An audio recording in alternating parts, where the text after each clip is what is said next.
Dushemu.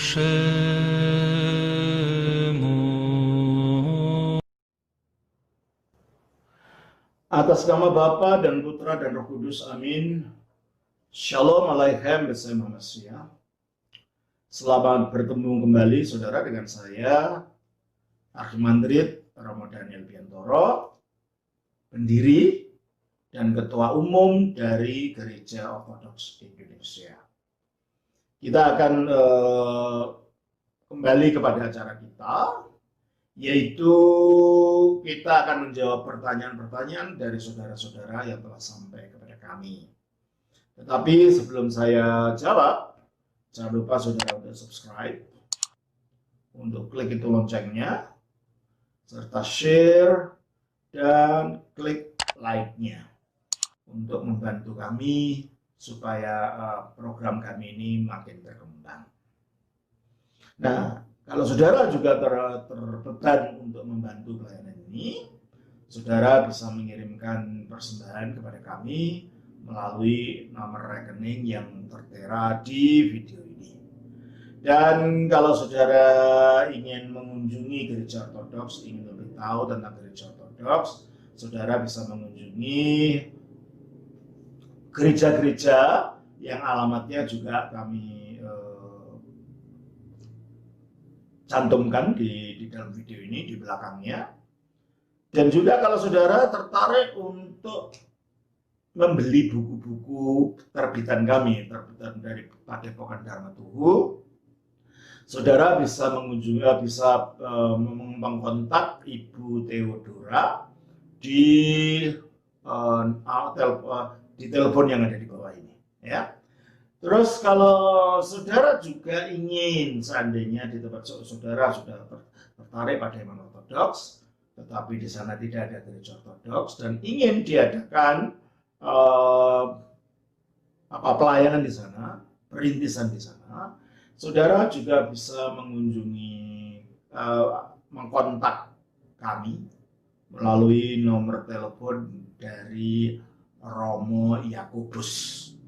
Saudara bisa lihat di sana nanti di bawah itu. Terima kasih. Kali ini pertanyaan datang dari saudara Svakbar Anton.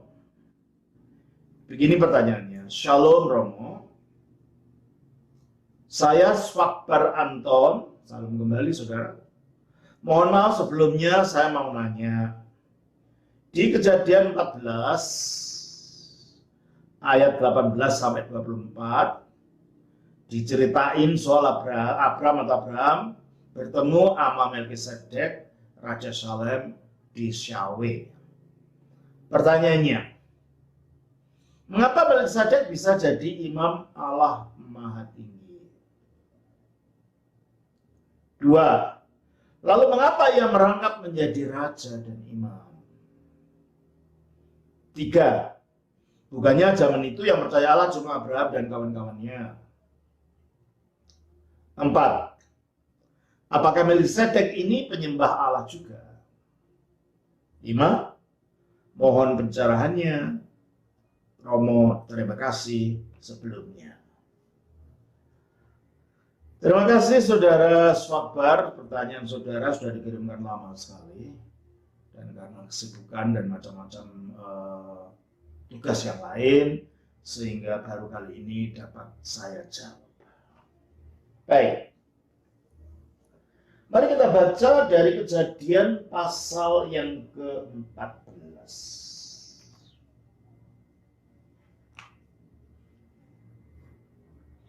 Di dalam Kejadian pasal yang ke-14 ayatnya yang ke-18 sampai 20 sajalah, nggak usah sampai pasal 24, ayat 24. Kita baca demikian. Kejadian pasal 14 ayatnya 18 sampai dengan ayat yang ke-20.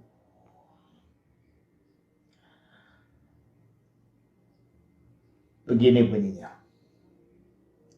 Melkisedek, Raja Salem, membawa roti dan anggur. Ia seorang imam Allah yang Maha Tinggi. Lalu ia memberkati Abraham. Katanya, diberkatilah kiranya Abram oleh Allah yang Maha Tinggi, pencipta langit dan bumi. Dan terpujilah Allah yang Maha Tinggi, yang telah menyerahkan musuhnya kepada tanganmu. Lalu Abram memberikan kepadanya 1/10 dari semuanya. Pertanyaan saudara, maaf. Ya. Pertanyaan saudara adalah, mengapa Melkisedek bisa jadi imam Allah Maha Tinggi? Ya, mungkin pertanyaan saudara ini terkait pada pemahaman bahwa yang percaya pada Allah cuma Abraham saja waktu itu, begitu kan? Mungkin ini ada kaitannya itu. Ini pertanyaan yang bagus.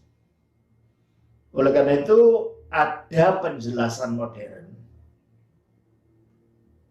Ada yang saya sendiri tidak mengikuti penjelasan modern ini. Ada penjelasan yang berasal dari para bapak gereja zaman purba. Menurut penjelasan modern dulu, ya, Melkisedek ini Raja Salem. Salem itu artinya Yerusalem. Nah, pada waktu itu Yerusalem itu belum diduduki orang Israel saja belum lahir. Itu zamannya Abraham. Sehingga menurut para sarjana modern, Yerusalem waktu itu diduduki oleh bangsa Yebus. Karena hanya pada zaman Daud saja, Yerusalem ditaklukkan lalu menjadi ibu kota kerajaan dari negaranya Daud ketika Daud jadi raja. Coba kita baca di dalam 2 Samuel pasal 5 ayat 6. Lalu raja, maksudnya Daud di sini, dengan orang-orangnya pergi ke Yerusalem, menyerang orang Yebus, penduduk itu. Mereka itu berkata kepada Daud, engkau tidak sanggup masuk kemari. Orang-orang buta dan orang-orang timpang akan mengenyahkan engkau. Maksud mereka, Daud tidak sanggup masuk kemari. Ayat 7, tetapi Daud merebut kubu pertahanan Sion, yaitu kota Daud. Jadi menurut ayat ini, kota Yerusalem baru direbut pada zamannya Daud. Dan kota itu sebelumnya penduduknya adalah bangsa Yebus. Jika demikian halnya, jadi sebelum Israel masuk ke bangsa Israel masuk ke tanah Kanaan, negara Yerusalem itu sudah ada, namanya Salem. Nah, dan yang menjadi penduduk daripada kota Yerusalem ini adalah bangsa Yebus. Kalau begitu, kata pemahaman modern ini, jadi Melkisedek itu raja bangsa Yebus yang sekaligus adalah imam dari bangsa Yebus itu. Nah, dia menjadi imamnya Allah yang Maha Tinggi, El Elyon. Kata mereka itu Allahnya bangsa Kanaan. Jadi kalau begitu, Melkisedek ini, ya ini kalau gitu imamnya dan rajanya bangsa Yebus itu yang disembah adalah Allahnya bangsa Kanaan. Nah, kelihatannya masuk akal juga. Tapi ini secara iman jadi bermasalah. Karena permasalahannya Abraham yang adalah penyembah Allah yang esa, yang seperti saudara-saudara tunjukkan tadi, bukankah waktu itu yang menyembah Allah hanya Abraham saja, betul? Bagaimana Abraham itu menyembah Allah yang esa bisa memberikan persepuluhan kepada imam berhala? Imamnya Dewa El Elyon tadi, Allah yang Maha Tinggi tadi. Imamnya agamanya bangsa Yebus. Jadi ada kesulitan. Oleh karena itu, saya sendiri Saya tahu teori ini, tetapi saya tidak mengikuti teori ini. Saya lebih baik mengikuti pemahaman para bapak gereja purba yang menganggap bahwa Melkisedek ini adalah salah satu dari teofani. Teofani itu apa? Dari kata theos, Allah artinya, fani, fania artinya penampakan, yaitu penampakan ilahi. Berulang-ulang dalam perjanjian lama Allah menampakkan diri. Dan Alkitab mengatakan di dalam Yohanes pasal 1 ayat 18, tidak seorang pun yang pernah melihat Allah. Jadi kalau tidak ada seorang pun yang pernah melihat Allah, berarti mulai dari Adam sampai Nabi terakhir dalam perjanjian lama, Nabi Maleakhi, ya mereka tidak pernah melihat Allah, maksudnya Allah Bapa yang dimaksud di sini. Tidak seorang pun yang pernah melihat Allah, tetapi anak tunggal Allah yang ada di pangkuan Bapa, itulah firman-Nya Bapa itu. Yang ada di pangkuan Bapa artinya dekat berada di dalam Bapa itu, dialah yang menyatakannya. Jadi yang menyatakan Bapa itu adalah anak tunggal Allah atau firman Allah yang satu-satunya itu, sehingga setiap kali ada penampakan Allah dalam perjanjian lama, itu bukan sang Bapa yang menampakkan diri, tetapi firman-Nya. Sehingga dengan demikian, termasuk Melkisedek ini adalah penampakan dari firman Allah sebelum jadi manusia. Yang ketika jadi manusia, dia bernama Yesus Kristus. Oleh karena itu, di samping penampakan-penampakan yang disebut sebagai teofani, penampakan ilahi, ini juga disebut sebagai Kristofani, penampakan Kristus. Nah, mari kita baca lagi. Nah, kalau ini merupakan teofani, maka dapat kita mengerti mengapa Abraham itu memberikan persembahan kepadanya, yang menunjukkan dia kedudukannya lebih tinggi dari Abraham, sang penerima janji itu. Dari Abraham, bapak orang beriman itu. Dan ini dapat mengerti kalau ini memang penampakan Kristus. Bahwa dia itu lebih tinggi dari Abraham karena dia itu penampakan Kristus. Oleh karena itu kita baca di sana Kejadian pasal yang ke-14 ayatnya yang ke-18 tadi. Melkisedek Raja Salem membawa roti dan anggur. Perhatikan ini. Tidak ada imam itu untuk korbannya membawa roti dan anggur.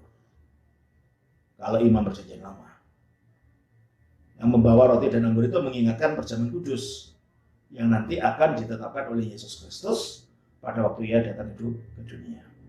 Oleh karena itu para bapak gereja melihat, ajaran gereja juga melihat ini sebagai teofani dari Kristus atau teofani dari firman Allah sebelum dia menjadi manusia. Melkisedek Raja Salem membawa roti dan anggur. Ia seorang imam Allah yang maha tinggi. Lalu ia memberkati Abraham, katanya, diberkatilah kiranya Abraham oleh Allah yang maha tinggi, pencipta langit dan bumi, dan terpujilah Allah yang maha tinggi yang telah menyerahkan musuhmu ke tanganmu. Lalu Abraham memberikan kepadanya 1/10 dari semuanya. Nah, sekarang kita mengerti kalau sebagaimana yang diajarkan gereja purba dan yang diajarkan oleh para bapak gereja selama masa-masa itu, bahwa ini adalah Kristus, maka ini menjadi model dari keimanan Kristus ketika dia menjadi manusia. Sehingga Kristus dinubuatkan sebagai Mesias, sekaligus sebagai imam dan sebagai raja. Kita baca di dalam Mazmur pasal yang ke-110 ayatnya yang mulai saja ayat 1. Demikianlah firman Tuhan kepada Tuanku. Maksudnya demikianlah firman Yahweh kepada Adonaiku, kepada Tuhanku. Tuhan dalam pengertian penguasa ya. Duduklah di sebelah kananku. Ini kan berbicara tentang Kristus yang duduk di sebelah kanan Bapa. Sampai ku buat musuh-musuhmu menjadi kakimu. Tongkat kekuatanmu akan diulurkan Tuhan dari Sion. Memerintahlah di antara musuhmu. Ini nubuat tentang Mesias. Mesias itu raja, keturunan Daud. Pada hari tentaramu, bangsamu merelakan diri untuk maju dengan beriaskan kekudusan dari kandungan fajar, tampil bagimu keremejaanmu seperti embun. Jadi di sini Mesias itu dinubuatkan sebagai raja, lalu Tuhan telah bersumpah dan tidak akan menyesal. Engkau adalah imam untuk selama-lamanya menurut Melkisedek. Ternyata Raja Mesias yang dijanjikan itu dinubuatkan juga akan menjadi imam. Kira-kira kenapa begitu? Kira-kira mengapa begitu dan Petrus mengakui Yesus itu Mesias ini? Coba kita baca di dalam Matius pasal yang ke-16. Katanya, lalu Yesus bertanya kepada mereka yang 16, pasal 16, tetapi apa katamu siapakah aku ini? Maka jawab Simon Petrus, engkau adalah Mesias, anak Allah yang hidup. Kata Mesias itu ucapan Yunani dari kata Hamashiach. Artinya si orang yang diurapi itu. Itu artinya. Terus kata Yesus kepadanya, berbahagialah engkau Simon bin Yunus, sebab bukan manusia yang menyatakan itu kepadamu, melainkan Bapakku yang di surga. Kenapa pengakuan yang sesimpel itu kelihatannya? Untuk memahaminya maknanya, Petrus harus diilhami oleh Bapa. Petrus harus diajar dari yang ilahi. Sebab ini sebenarnya tidak simpel. Mengapa tidak simpel? Sebab kata Mesias yang berasal dari kata Ha-Mashiach dalam perjanjian dalam bahasa Ibrani atau Ho Christos dalam bahasa Yunani yang diucapkan melalui di dalam bahasa Eropa waktu itu sebagai Christus. Dan ketika bangsa Belanda datang ke Indonesia mewariskan ucapan ini Kristus dalam bahasa Indonesia. Itu maknanya tidak simpel. Kok gitu? Karena Ha-Mashiach itu menunjuk satu orang yang menduduki semua unsur-unsur dan syarat-syarat seseorang jadi Masiah. Apa itu? Secara mutlak dan secara tak tergantikan. Apa itu?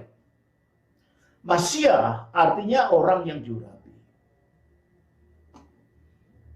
Dan yang diurapi dalam perjanjian lama untuk menjabat sesuatu jabatan yang memerlukan pengurapan itu adalah jabatan sebagai imam.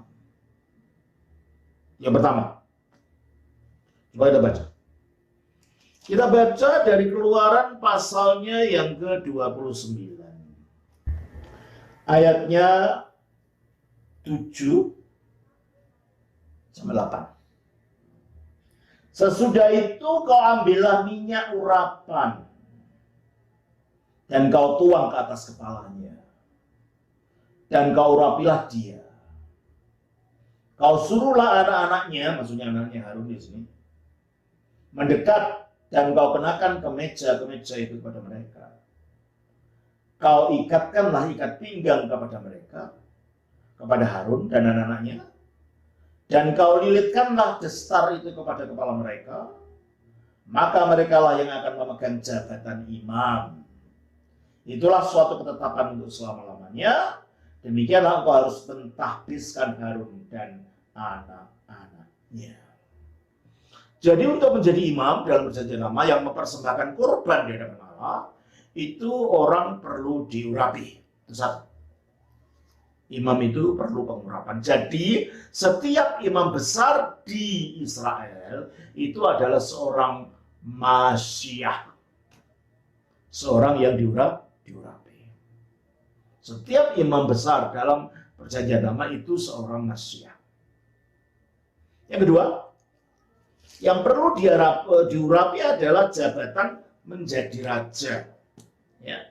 Kita baca dari 1 Samuel 10 ayat 1. Lalu Samuel mengambil buli-buli berisi minyak, dituangnyalah ke atas kepala Saul, diciumnyalah dia sambil berkata, bukankah Tuhan telah mengurapi engkau menjadi raja atas umat Israel? Engkau akan memegang tampuk pemerintahan atas umat Tuhan. Dan engkau akan menyelamatkan dari tangan musuh-musuh di sekitarnya. Inilah tandanya bagimu bahwa Tuhan telah mengurapi engkau menjadi raja atas miliknya. Dan ketika Saul ditolak karena pemberontakannya, akhirnya Allah memimpin orang lain, memilih orang lain, itulah Daud. Dan ketika Daud akan jadi raja pun sama, diurapi juga. Kita baca 1 Samuel 16 ayat 13. Samuel mengambil tabung tanduk yang berisi minyak itu dan mengurapi Daud di tengah-tengah saudara-saudaranya. Sejak hari itu dan seterusnya berkuasalah roh Tuhan atas Daud. Lalu berangkatlah Samuel menuju Rama. Jadi menjadi raja itu juga diurapi. Jadi setiap raja keturunan Daud di Israel itu adalah seorang Masyiah. Setiap imam besar di Israel itu juga seorang Masyiah.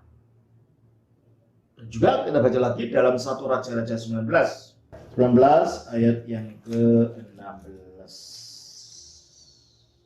Juga Yehu, cucu Nimsi, haruslah kau rapi menjadi raja atas Israel. Dan Elisa bin Safat dari Abel Mehola, harus kau rapi menjadi nabi, menggantikan kau. Juga kita baca di dalam Mazmur 105 ayatnya 15. Jangan mengusik orang-orang yang kuurapi, dan jangan berbuat jahat kepada nabi-nabiku. Jadi nabi-nabi itu adalah orang yang diurapi. Jadi kalau begitu, setiap nabi di Israel itu adalah seorang Masyiah. Setiap raja itu seorang Masyiah. Setiap imam besar itu juga seorang Masyiah. Tapi mereka bukan Masyiah. Bukan. Mereka bukan si orang yang diurapi itu. Bukan. Karena kalau menjadi Masyiah, berarti satu orang merangkap 3 jabatan ini. Dia itu imam, dia itu raja, dia itu nabi. Dan bukan saja dia harus merangkap 3 jabatan ini sekaligus, dia memilikinya secara mutlak. Tidak bisa digantikan oleh siapapun. Yang berarti dia tidak boleh mati. Sebab kalau mati nanti diganti orang. Maka seorang Masyiah itu harus hidup kekal, memiliki 3 jabatannya sekaligus secara serempak di dalam kemutlakannya. Nah, karena itu, jikalau Raja Mesias yang dijanjikan di dalam Mazmur 110 ayat 5 tadi menjadi kenyataan, dia juga harus imam. Itulah sebabnya Raja Mesias yang raja ini dikatakan engkau akan menjadi imam menurut aturan Melkisedek. Mengapa harus aturannya Melkisedek? Sebab Mesias Melkisedeklah yang imam dan raja sekaligus. Yang pertama. Yang kedua, Melkisedek menjadi imam bukan karena lantaran aturan yang dikenakan di dalam Taurat, yaitu harus dari keturunan Lewi.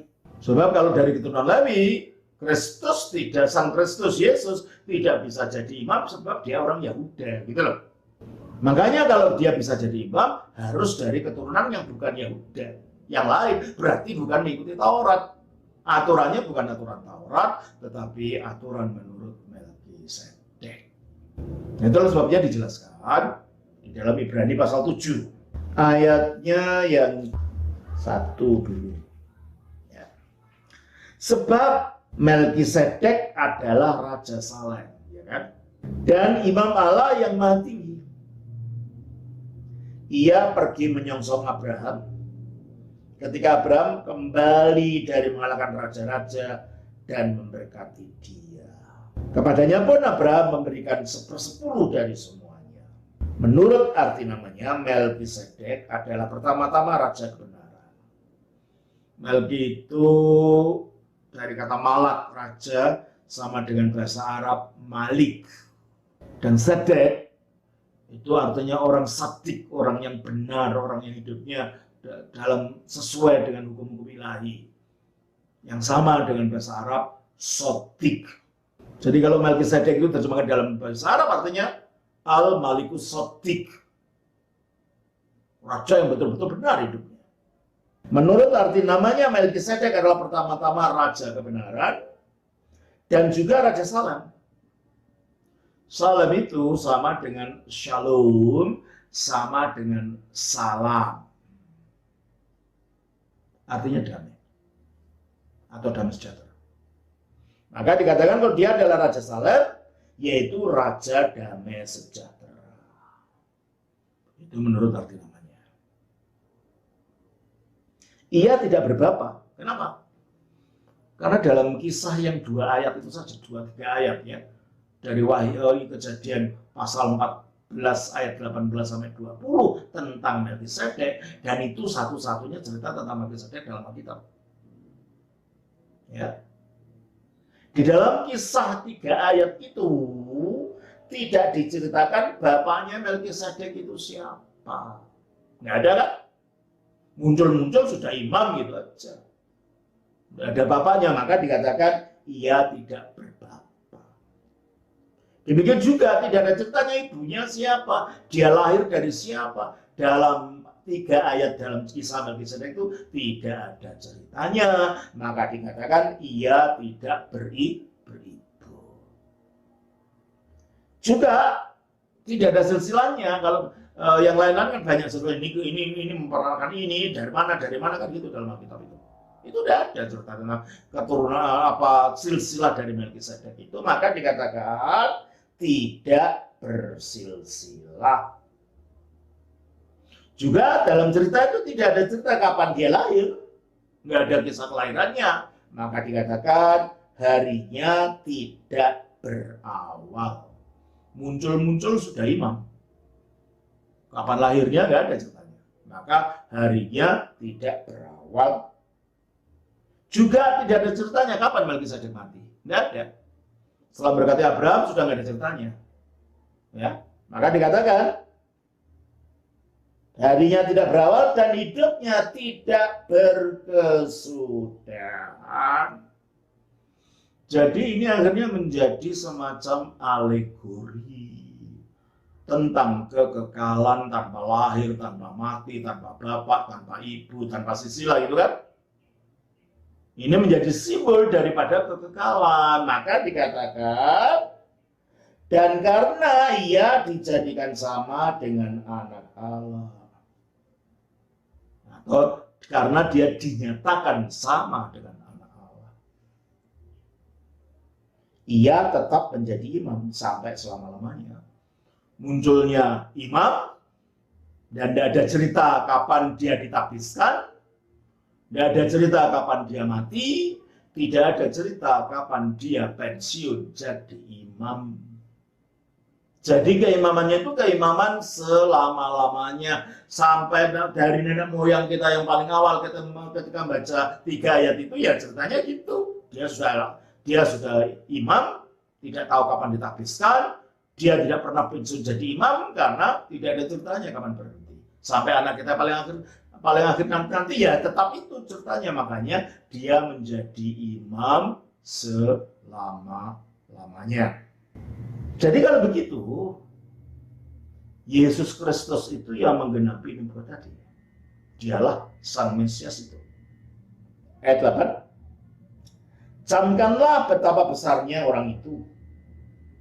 Maksudnya Melkisedek itu.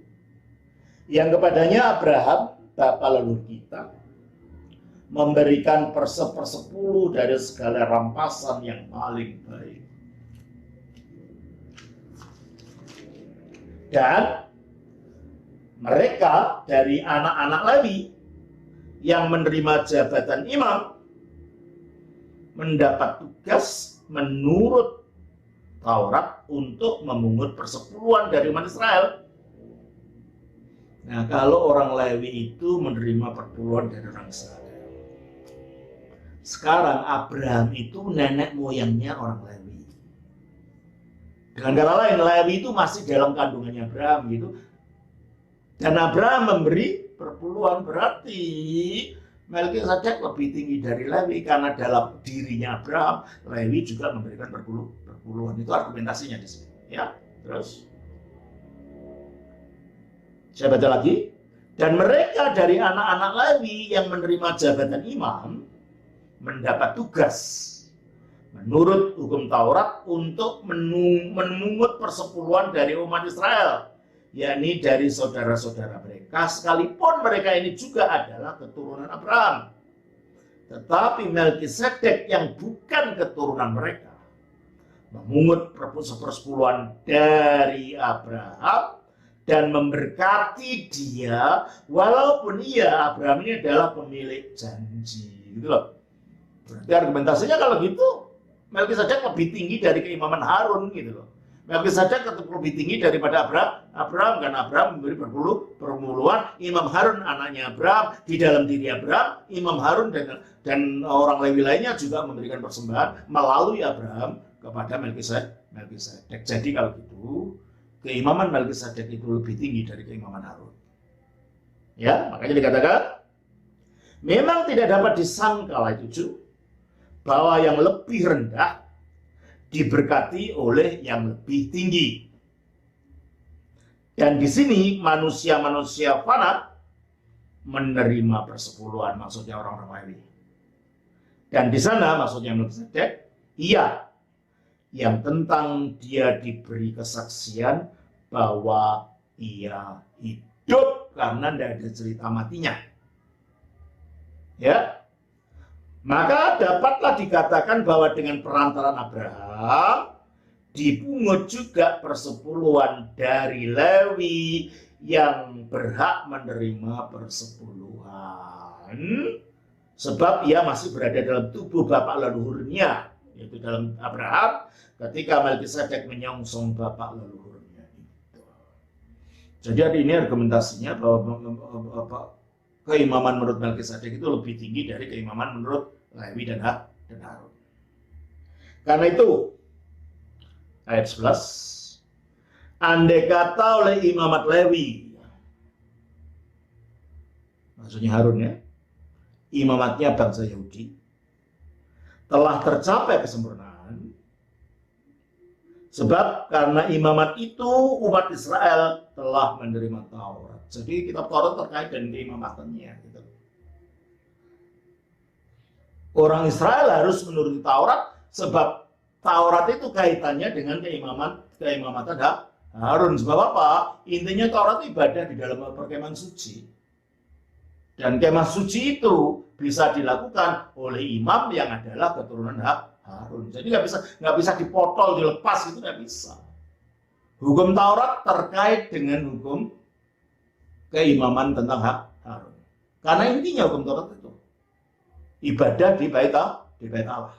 Terus,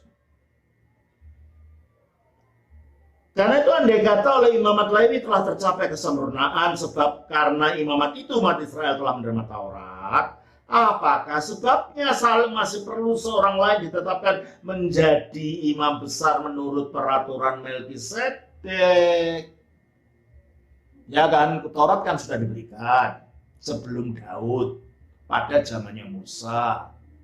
Loh, kok Daud menubuatkan akan ada imam lagi menurut peraturan Melkisedek dalam Mazmur 110 ayat 5 atau 45 tadi. Nah, kalau itu Taurat Musa sudah sempurna yang terkait dengan imamat Harun, kenapa harus ada nubuat tentang imamat yang baru? Ya, imamat menurut Melkisedek. Maka dipertanyakan, apakah sebabnya masih perlu seorang lain ditetapkan menjadi imam besar menurut peraturan Melkisedek, dan yang tentang dia tidak dikatakan menurut peraturan Harun? Nah, itu kan, padahal imamat itu harus mengikuti peraturan Harun. Sebab jikalau imamat berubah dari Harun ke Melkisedek, dengan sendirinya akan berubah pula hukum Taurat itu. Artinya kalau kita bukan di bawah imamat Harun, kita tidak dikungkung oleh hukum Taurat. Hukumnya hukum lain gitu, hukum kasih karunia, sebab imamnya imam lain. Kita bukan di bawah imamat Harun, berarti kita bukan di bawah hukum Taurat itu, tetapi kita di bawah keimaman Melkisedek. Dan menurut ayat ini, jikalau imamat berubah, dengan sendirinya akan berubah pula hukum Taurat. Sebab ia yang dimasukkan di sini termasuk suku lain. Maksudnya ia di sini adalah Kristus, ya.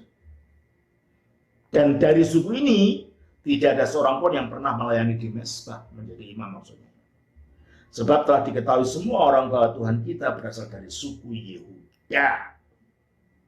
Dan mengenai suku itu, Musa tidak pernah mengatakan sesuatu apapun tentang imam-imam. Jadi kalau gitu, syaratnya jadi imam menurut Melkisedek itu apa? Kalau menurut Taurat harus keturunan Harun, orang Lewi semua. Tapi kalau mengikuti Taurat, ya Yesus tidak mungkin jadi imam. Gitu.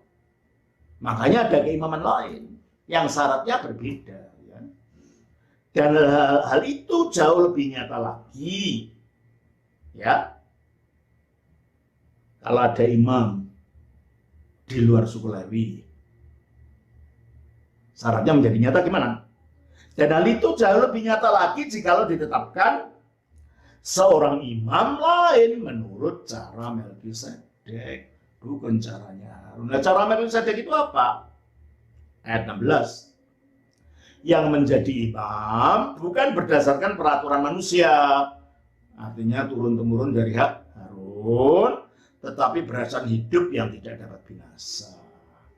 Yaitu yang digambarkan dalam Melkisedek itu. Kita tidak tahu kapan ditapiskan jadi imam. Kita tidak tahu kapan dia pensiun jadi imam. Jadi keimamannya berdasarkan hidup yang tidak ada awal, tidak ada akhir, yaitu hidup yang tidak dapat binasa. Yesus pun begitu. Pada waktu dia disalibkan, dia menyatakan dirinya bahwa dia memberikan nyawanya sebagai korban penebusan bagi banyak orang di dalam Markus 10:45. Jadi pada waktu dia mati disalib, salib itu adalah mesbahnya, tubuh itu korbannya, derita itu api yang membakarnya. Kristus jadi korban. Nah, kalau korban perjanjian lama, setelah binatang itu dikorbankan, dibakar, habis jadi abu, dibuang, Kristus tidak. Dia dibakar oleh penderitaan, tapi badannya nggak hancur. Badannya dikuburkan tidak binasa, malah badan itu bangkit pada hari ketiga, sehingga korban itu menjadi korban yang kekal karena tidak musnah lagi.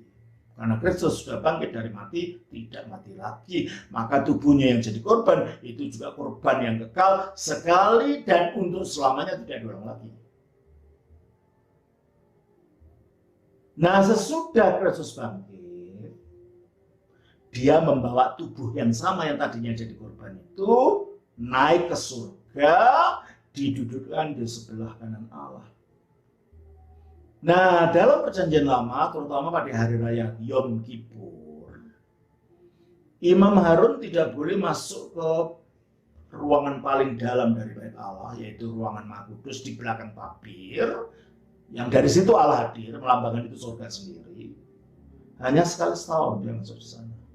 Pada waktu hari raya pendamaian, itu kita baca dalam Imamat 16. Jadi baru masuk ke sana, Harun itu dengan membawa hasil darah kurban yang dipersembahkan ke dalam ruangan Maha Kudus. Demikianlah Kristus juga. Dia membawa hasil kurbannya di atas kayu salib, yaitu tubuhnya, dengan dibawa naik ke surga, menghadap Allah. Maka Yesus pun sekarang menjadi imam, dan Yesus sampai sekarang mati, tidak mati lagi, hidup selama-lamanya. Maka kurbannya dan imamnya jadi imamnya jadi satu, menjadi imam yang kekal. Makanya sama dengan Melkisedek, keimamannya adalah keimaman menurut berdasarkan hidup yang tidak dapat binasa. Demikianlah keimaman Kristus juga dengan naik ke surga berdasarkan hidup yang tidak dapat binasa. Itu sebab tubuh Kristus sudah mati, tidak dapat mati lagi. Kita baca di dalam Roma pasal yang Roma 6 ayat 9 dikatakan, karena kita tahu bahwa Kristus sesudah ia bangkit dari antara orang mati tidak mati lagi, maut tidak berkuasa lagi atas dia. Sehingga sekarang tubuhnya Kristus itu dikatakan begini, karena dia sudah mengalahkan kematian dan tidak bisa mati lagi, maka Alkitab menyatakan begini. 2 Timotius 1 ayat yang ke-10 dikatakan begini. Dan sekarang dinyatakan oleh kedatangan juru selamat kita Yesus Kristus, yang oleh Injil, maksudnya berita sukacita kemenangan atas kematian itu, yang oleh Injil telah mematahkan kuasa maut dan mendatangkan hidup yang tidak dapat binasa. Tubuh Kristus menjadi tubuh yang milik hidup tidak dapat binasa, dan di situ dia menjadi imam. Berarti keimamannya adalah keimaman berdasarkan hidup yang tak berkebinasaan. Itulah sebabnya keimaman Yesus itu adalah keimaman menurut Melkisedek. Keimaman Melkisedek itu digenapi dalam Yesus Kristus. Itulah sebabnya para bapak gereja melihat Melkisedek itu adalah teofani dari firman Allah sebelum jadi manusia. Penampakan ilahi dari firman Allah sebelum jadi manusia bernama Yesus Kristus. Pertanyaan selanjutnya, lalu mengapa ia merangkap menjadi raja dan imam? Ya karena dia Mesias. Mesias itu adalah raja dan imam. Karena ini merupakan pola dari penggenapannya di dalam Mesias. Makanya Melkisedek harus raja dan imam, sebagaimana Mesias itulah raja dan imam. Bukannya zaman itu yang percaya Allah Abraham dan kawan-kawannya. Ya betul, oleh karena itu kita tidak mengikuti tafsiran modern. Kita tidak percaya bahwa Melkisedek itu adalah imam dewa El Elyon, dewa Kanaan. Kita percaya ini sebagai penampakan daripada Kristus sebelum jadi manusia. Apakah Melkisedek ini penyembah Allah juga? Dia firman-Nya Allah. Ya dia satu dalam Allah. Nah, seperti Kristus adalah firman Allah. Hanya bedanya dengan Melkisedek. Kalau Kristus itu menjadi manusia. Sebagai manusia dia lebih rendah dari Allah, ya menyembah Allah. Tapi Melkisedek itu tidak jadi manusia. Itu hanya penampakan gitu. Jadi nggak ada penyembahan di situ. Dia hanya menyatakan Allah begitu saja, ya. Mohon pencerahannya Romo, saya kira sudah saya jelaskan. Terima kasih sebelumnya. Sama-sama. Tuhan berkati. Nama Bapa dan Putra dan Roh Kudus. Amin.